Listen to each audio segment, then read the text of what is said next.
Subman, bibigyan natin reaction yung vlog ni Boss MG. Party sa kay Diwata Paris na merong dalawang vlogger na ginagatasan doon niya yung Paris ni Diwata. Ito yung reaction video natin tungkol sa kanya. Panoorin po natin ito. So what's up sa mga kahombre ko dyan? Makagago, what's up man na naman nga pala to. At syempre mga kahombre ko, eto na yung hinihintay nyo sa akin. Okay? Ngayon mga boss, meron pong dalawang vloggers na ito yung pinakamatataas sa mga views sa panahon ngayon. No? Kung saan mga boss, wala po silang ginawa kundi ang gamitin ng gamitin ng gamitin ng gamitin ng gamitin ng gamitin ng si Diwata. Ngayon, sasabihin ng mga tao, MG, ganyan ka din naman eh. Tama. But this is the difference between me and these people. Ako, sa totoo lang, puro ritok lang, pamumuna. This ang pinaggagawa ko sa mga tao. So, ibig sabihin nun, kapag may mali, pinupuna ni MG. That's about it, di ba? Then, one time, maximum, 2 times, depende na sobrang crazy nitong kay Miano eh. Pero yung rest, hindi ko na yan kaya para ituloy ng grabe. No point. Itong mga to, mga boss, they make out of their living kay Diwata. To the point na nabalitaan ko na nagrenta na sila malapit-lapit dyan sa resto ni Diwata para lang talaga may content sila from the start of the morning till the end. Mga boss, this is super foul. Ito na nga yung madalas na naiisip ng mga content creator na tulad ko na matagal na sa mundong to. Sobrang tagal ko na sa mundong to. Okay? Sa mga hindi nakakilala sa akin, ako si Makagago naman. 17 pa lang ako, nasa social media na ako. And now, I'm 32. Ngayon, sige mga kahombre ko. Lipat, balik tayo dito kay Diwata. Now, meron dalawa. Art TV at itong Alvin TV. Itong Alvin TV. Mabibigyan natin reaction dyan. Pero tama naman din ang ginawa nila ng mga vlogger. Pero sa akin lang, ginawa lang nila na totoo naman wala silang originality, wala silang content. Ginagawa na lang content si Diwata. Pero tama, kung ginawa nila yon, dapat tinulungan na lang na sila si Diwata kasi wala siyang alam, mga kalupit. Wala siyang alam sa social media. Negosyante lang siya. Matalino si Diwata. Pero hindi niya, kung sa totoosin lang, dapat nilang tulungan si Diwata. Si Diwata ang tumulong sa kanila, mga kalupit. Yun ang ano ko dun, punto ko dun. Kaya tinira sila ni Boss MG. Manood muna tayo. Tingnan natin. Yung pinaka namuro kay Diwata. Bago pa po, minsan nagtataka ako, sino ba ang pinuntahan ni Alex Gonzaga? Itong dalawang na vlogger na to ba? O si Diwata? Kasi mga naka-livestream pa. Mga boss, promise, punta kayo sa kanilang Facebook page.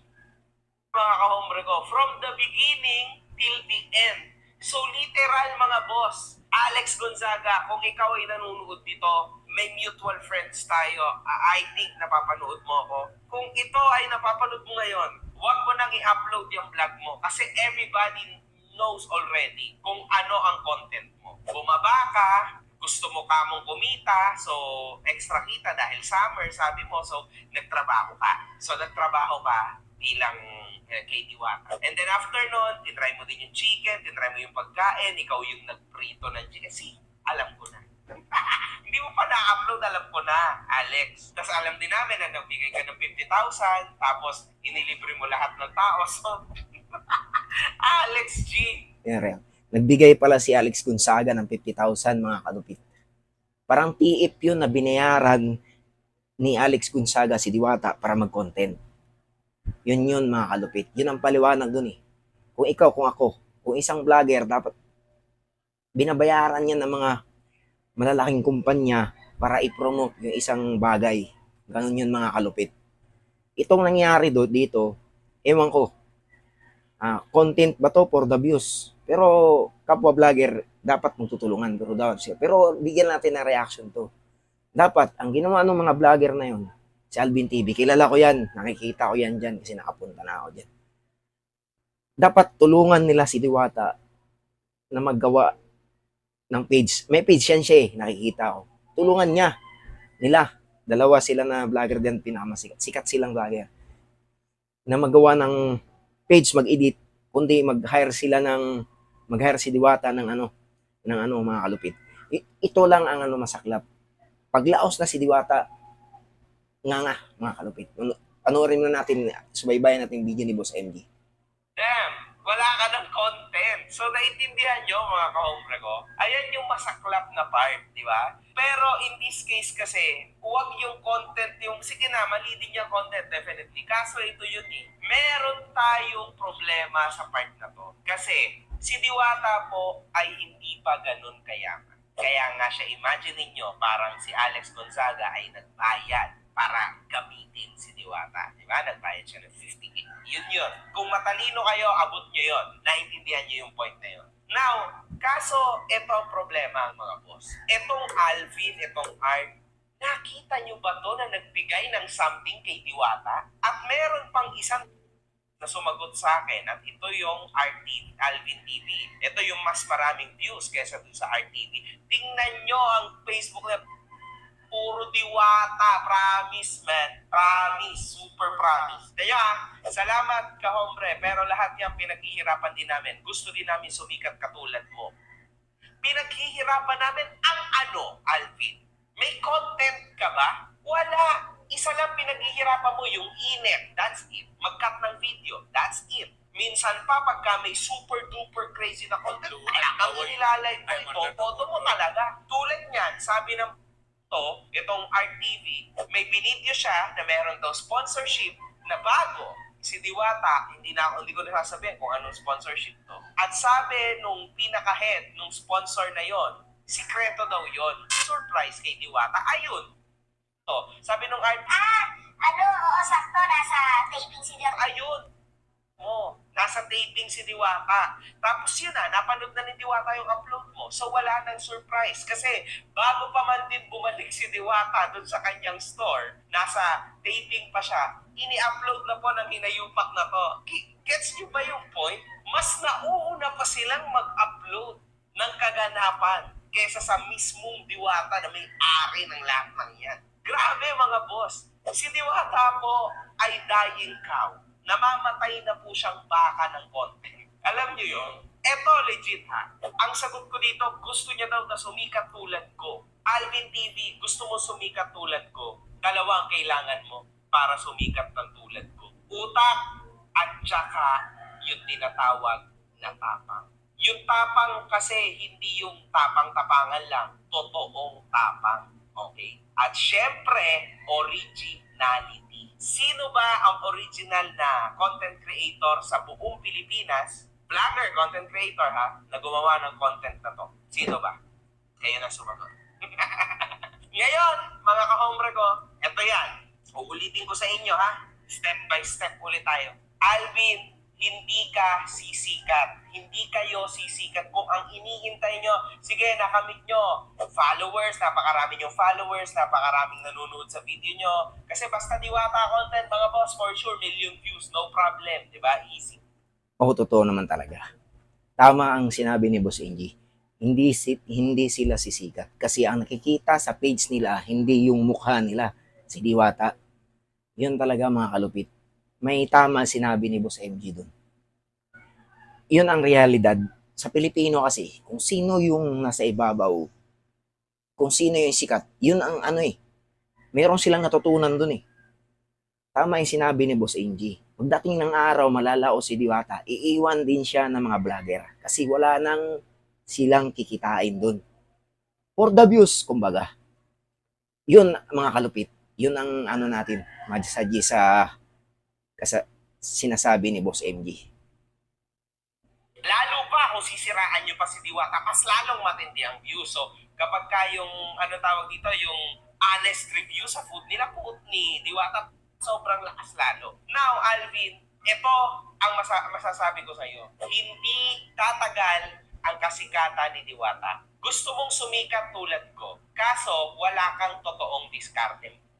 Yang ginagawa mong diskarte, pang ngayong araw lang yan. Hindi yan pang matagalan. Pag hindi na sikat si Diwata, anong gagawin mo? Sinong ikaw-content mo ngayon? Yung sarili mo? Hindi. Kasi lahat ng content mo sa buong video mo, si Diwata lang ang binibideo mo. Naintindihan mo ba yon? Ito, mga kahombre ko, 604,000 ang followers ito. Isipin nyo to, mga kahombre ko, pagka ba itong tao na ito ay nakita nyo, magpapapicture ba kayo dito? Definitely no. Sino ba to? Naintindihan mo ba yung point, Alvin? Hindi kasi sikat sa way na ginagawa mo. Hindi ka nagre-review. Ang ginagawa mo, chismis-chismis lang. Ang ginagawa mo, ginagatasan mo si Diwata. Ito, mga kahombre ko, alis tayo sa issue na to for you guys to understand even more. Dito na lang tayo sa Alvin TV kasi ito na yung sikat ngayon. Ito yung sikat na sikat ngayon, no? Talagang grabe, mga boss, oh. Nakikita ko, only content siya kay anong tawag dito, kay Alex Gonzaga at grabe, ang lala nito. Wala na, Miss Alex G, wala na pong papanoorin. Parang actually in-invite ka nitong mga to. Parang ang nangyari, itong Alvin TV yung nag-invite sa'yo. Teka, hindi ko makita yung views dito sa lintik na computer na ito. Ito, unang video ni Alvin, itong nandito si Alex Gonzaga, obviously. Part 1, 2 million views. Ang 2 million views po ay equivalent sa 1,000, ilang minuto ba to? 11 minutes, mga boss. So, mga siguro mga $1,800. So, one video, $1,800. Second video, mga kahombre ko, 4.3 million views, mga boss. So, ito po ay aabutin to ng mga, siguro, I think, what the hell, mga $4,000 to, mga boss. Legit. Itong isa pa, 1.7 million views. Siguro mga, sabihin na natin, $1,500 to. Ito pang isa, Alex, hindi na to Alex, isang foreigner, hinanap ang sabaw kay Diwata. Ito, 237,000, sabihin na natin na $100 lang to. Diwata naging emotional, hindi napigilang mapalo. 4.8 million views, mga boss. So, this is around $4,500, mga boss, This was 3 days ago. Diwata na naman, 4 days ago, boss. 4.3 million views. Siguro mga $3,800 to. Itong isa, Diwata, 404,000, siguro mga $200 to. Eto, mga boss, Diwata at Ivana Alawi. Ay, nako. 6 days ago, diba si Alvin TV, mga boss, 9.4 million views. So this is around $9,000, boss. Legit yan, 9.4. That's a lot, man. Tapos, Diwata na naman, 523,000 views. So siguro mga $300 to. Eto, meron pa siyang isa, April 9, mga boss. Tangay na, 3.8 million views, siguro mga $3,000. Trackies, mga boss. In a matter of 8 days. 8 days, mga kahombre ko, doon na lang tayo. Sa 8 araw na ginamit nitong na to si Diwata, umabot siya sa, mga boss, 8 days. Umabot siya sa $31,100. Mga boss, magkano ang 31? Ito, boss, mga kalupit. Ang laki ng kinita nila sa pagbablog kay Diwata sa 8 araw. Yun ang sabi ni Boss MG. Mga ka-vlogger, ako si Boy Malupit TV. Hindi ko kayo sinisiraan. Gumagawa lang ako ng reaction base kay Boss MG. Yun ang sabi niya. Sa akin kasi, nasa inyo yan. Ways nyo yan. Bilang content creator. Parang ano kayo, sa inyo yan, content nyo yan. Kami iba-iba tayo. Yun ang sabi ni Boss MG. Yun ang ano natin dyan. Balang araw, lalao si Diwata. Saan kayo? Iba na may content natin. Basta, kanya-kanya na lang tayo. Peace. Panoorin natin to. 1,100 sa USD, mga boss. 1.7 Ang laki pala ng kinita nila. million pesos, mga boss. 1.7 More or million. less, Hindi ko sinasabi na ito, wag ng 1.7, kahit gawin na natin, sige, sobrang baba na, 1.5 million, mga boss. In 8 8 araw lang yun. Now you Mga kalupit. understand. 1.7 million kinita. 8 days. Yung mga vlogger na Si talagang Alvin dyan TV. natitira. Now you understand kung bakit niya to sinabi sa akin na pinaghihirapan namin ang vlog. talagang paghihirapan mo. Malupit talaga to si Boss MG, tumiray, no? Hindi natatakot eh. Paghihirapan mo talaga yan. Babangon ka ng maaga, dyan ka magdamag sa initan. Ayun ang hirap sa'yo. Tapos video-video ka, tapos ikakat-kat mo. Very good! Di ba? May binigay ba yan na kahit isang singkong tuling kay Diwata? Wala, mga boss. Yan na, Alvin TV, legit yan. Sinabi ko sa inyo. Ako kasi alam kong kita kasi influencer ako. Yun, hindi talaga madaya yan dyan. Kasi yung revenue, makikita yan. Kung magkano talaga. Ngayon, mga ka-hombre ko, it's very shocking as you can see. So, sino ba naman ngayon ang hindi maiinis? Ang ating mahal na si Diwata ay ganun na ganun pa rin ang buhay. Alam nyo naman mga ka-hombre ko, kapag ikaw ay negosyante, ganyan talaga. Mabagal ang pag-usad ng buhay. Samantalang pag ikaw ay video content creator, Easy money. YouTuber, or in this case, nag-Facebook video ka, talagang malaki ang kita. Depende sa views mo, okay? Wala po yan sa followers, nasa views lang yan. So, yan. Now you understand kung gaano kalaki pera. 8 days, 1.7 billion Laki. pesos. Mga kalupit. Just by using Diwata.